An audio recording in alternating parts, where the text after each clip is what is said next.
Please like, subscribe and press the bell icon to get all the updates. దేవుని బిడ్డలారా, ఇక్కడే మనం ఒక కొత్త సబ్జెక్ట్లోకి ఎంటర్ అవుతున్నాం.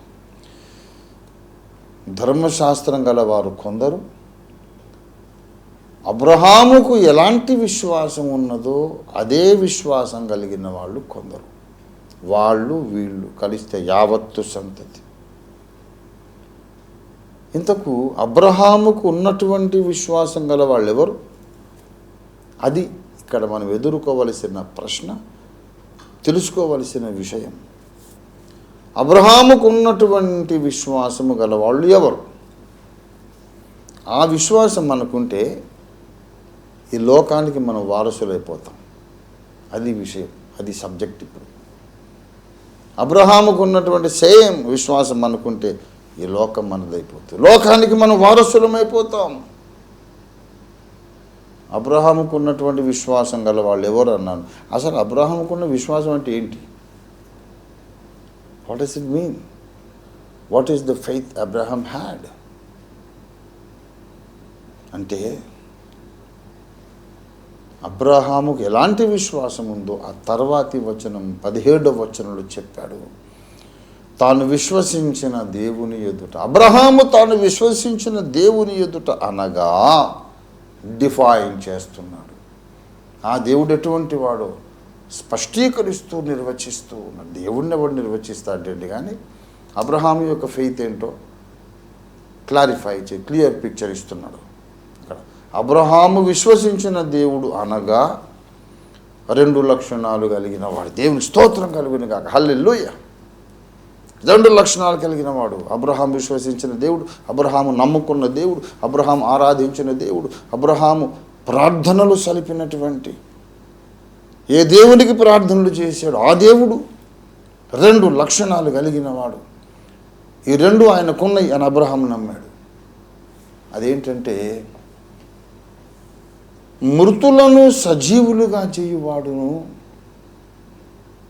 లేని వాటిని ఉన్నట్టుగా పిలుచువాడు. కొన్ని వస్తువులు మన ముందు లేవు, ఈ ఊళ్ళో లేవు, ఈ లోకంలో లేవు, విశ్వంలో ఎక్కడా లేవు, ఏ డైమెన్షన్లోనూ లేవు, ఏ కాలములోనూ లేవు. గతములో లేవు, ప్రస్తుత కాలంలో లేవు, భవిష్యత్ కాలంలో లేవు, ఎక్కడా లేవు. కానీ వాటిని ఆయన పిలిచాడు అనుకో, అవి వచ్చేస్తాయి. ఉదాహరణకు లేడికి, జింకకు, దుప్పులకు, గేదెలకు, దున్నపోతులకు, ఆవులకు, ఎద్దులకు, మేకలకు, పొట్టేళ్లకు అందరికి కొమ్ములు ఉంటాయి. ఖడ్గమృగానికి కూడా కొమ్ము లాంటిది ఒకటి ఉంటుంది. కుందేలకు కొమ్ములు ఉండవు. దేవుడు పిలిచాడు అనుకోండి, ఒకసే కొమ్ములున్న కుందేలా వచ్చాయి అన్నాడు అనుకోండి. ఓ కుందేలు నిజంగానే వచ్చేస్తుంది, ఎక్కడి నుంచి వస్తుందో కానీ దానికి కొమ్ములు ఉంటాయి. ఎత్తుకొని చూసి ఆశ్చర్యపోవాలి, మొత్తం కుందేలే కాదంటాను వీల్లేదు. దాని నోరు, దాని కళ్ళు, దాని చెవులు పెద్దగా ఉంటాయి కదా కుందేలు. దాన్ని చెవుల పిల్లి అంటారు. మన తెలుగు ప్రాంతాలు, ఆంధ్ర ప్రాంతాల్లో చెవుల పిల్లి అంటారు. మొత్తం కుందేలే కానీ కొమ్ములు ఉన్నాయి.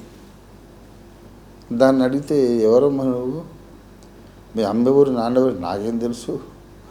అవునా, ఎక్కడి నుంచి వచ్చాడు? ఇప్పుడు ఉన్నానని తెలుసు కానీ ఎక్కడి నుంచి వచ్చాడు నాకేం తెలుసు. ఎలా వచ్చింది ఏమో, వేరే లోకంలో ఉన్నాయా మీలాంటి కుందేలు? నాకు తెలియదు. ఎలా వచ్చేసావు? ఆయన పిలిచాడు, వచ్చేసావు. ఎక్కడా లేనిది దేవుడు పిలిస్తే అప్పటికప్పుడు ఉంటుంది. అంతవరకు లేదు, ఇప్పుడు ఉంది. 6 కాళ్ళ ఏనుగా రావే అన్నాడు అనుకోండి, 6 కాళ్ళ ఏనుగు వస్తుంది. ఓ రెక్కలున్న మనిషి రారా అంటే ఒక మనిషి అప్పటికప్పుడు పుట్టుకొచ్చేస్తాడు. Things come out of non existence into existence. లేకపోవుట అనే స్థితి నుండి ఉండుట అనే స్థితిలోనికి వస్తువులు, విషయాలు, ప్రాణులు వచ్చేస్తాయి. He can create something out of nothing.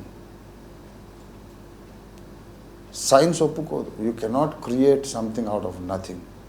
Of course, you cannot create anything out of nothing. But the Creator can create something and anything out of nothing. ఏమీ లేని శూన్యంలో నుండి నువ్వేమీ సృష్టించలేవు. ఉన్న పదార్థాన్ని ఇంకో పదార్థంగా నువ్వు దాని రూపాన్ని మార్చగలవేమో, కానీ అసలే లేని దాన్ని నువ్వు చేయలేవు అంటుంది సైన్స్. అది మనుషులను గురించిన వాస్తవం.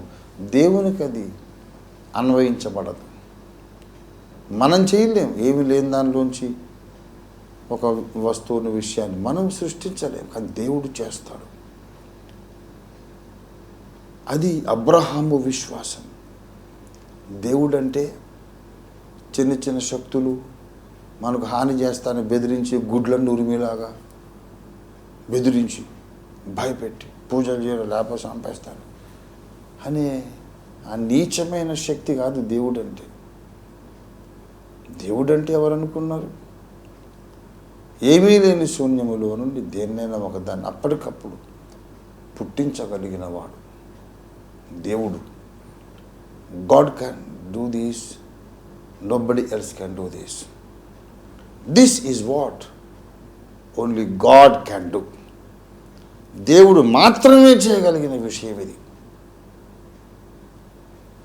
ఏమీ లేని శూన్యంలో నుండి దేన్నైనా పుట్టించగలుగుట దేవుని శక్తి. రెండవది, మృతులను సజీవులుగా చేసేవాడు. మృతుడు అంటే ఇంకా ఈ లోకములో ఉన్న సైంటిస్టులు, డాక్టర్స్, అన్ని రకాల వైద్య విధానాలు, మందులు, ఔషధాలు, శాస్త్రాలు అన్నీ నోరు మూసుకొని చేతులు ఎత్తేసి నా వల్ల కాదు, ఇక మేమేం చేయలేమండి అని చేతులు ఎత్తేసిన పరిస్థితికి చేరుకున్న ఒక వ్యక్తి మృతుడు. ఏ డాక్టర్ దగ్గరికైనా వెళ్ళి మా ఆవిడకి ఫ్లూ వచ్చిందనో, డయేరియా విరేచనాలను, జ్వరం వచ్చిందనో, మలేరియా అనో, హార్ట్ ప్రాబ్లం అనో, కిడ్నీ ప్రాబ్లం అనో, షుగర్, మధుమేహం అనో, లేకపోతే రక్తపోటు, హై బ్లడ్ ప్రెషర్ అనో, ఇంకా ఏదో 101 రోగాలు, 1001 రోగాలు, నరాల బలహీనతను, చత్వారం వచ్చిందనో, ఇంకా ఎన్నో రోగాలు. ఈ రోగాలన్నీ ఆ డాక్టర్ గారికి చెప్తే అతను యునాని వైద్యుడు కావచ్చు, హోమియో కావచ్చు, అలోపతి కావచ్చు, ఆయుర్వేదం కావచ్చు, సిద్ధ వైద్యం కావచ్చు. మీకు తెలుసో లేదు, కొత్త వైద్యం ఒకటి ఉంది ఇప్పుడు. అంటే మరీ కొత్తదేం కాదు, 100 సంవత్సరాలు వెనకడితే ఎలక్ట్రోపతి అనే వైద్యం. అది టుమారోస్ మెడిసిన్ అని చెప్తారు. రానున్న దినాల్లో లోకమంతా ఆ ఒక వైద్యంలోనే ఉంటుంది అని వాళ్ళ నమ్మకం. చాలా పవర్ఫుల్, ఎఫెక్టివ్ వైద్య విధానం అది. ఏ రకమైన వైద్యుడి దగ్గరికన్నా ఇదిగో మా రోగాలు ఇవంటే ఏం పర్వాలేదు, నేను బాగు చేస్తానంటారు. మా వాడికి రోగం ఉంది, come on no problem, we can treat, we can make him well. కానీ మావాడు కాస్త చచ్చిపోయాడు సార్, కొంచెం మావాడికి చచ్చిపోయాడు సార్, ఏదన్నా చేయండి అంటే, పిచ్చోడు నువ్వేమైనా చచ్చిపోయిన తెస్తావేంటాడు, పిచ్చోడా. ఎవరేం చేయలేరు. యునాని ఏం చేయలేదు, ఆయుర్వేదం, హోమియో, ఎలక్ట్రోపతి, సిద్ధ వైద్యం, एलोपैथी कोई कुछ नहीं कर सकता. That is something beyond the capacity, beyond the power of any human being to solve the problem. Nobody can solve that situation, that problem. ఎవరేం చేయలేదు, చచ్చిపోయినంటే అంతే.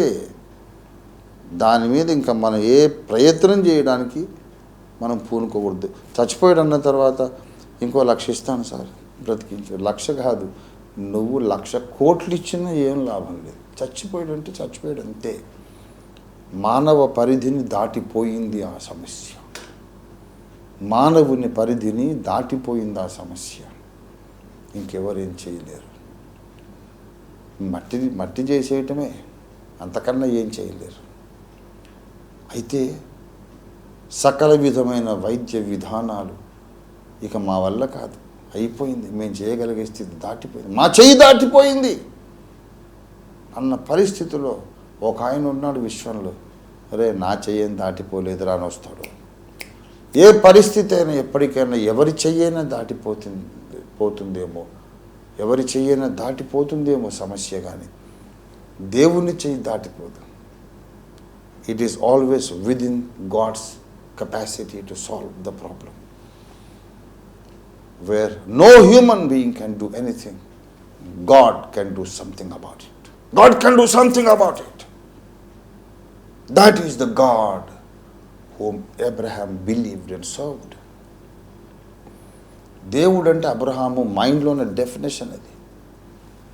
శూన్యములో నుండి అంతవరకు లేని వాటిని ఒక మాట పలికి సృష్టించగలిగిన వాణ్ణి నేను నమ్మాను. Please like, subscribe and press the bell icon to get all the updates.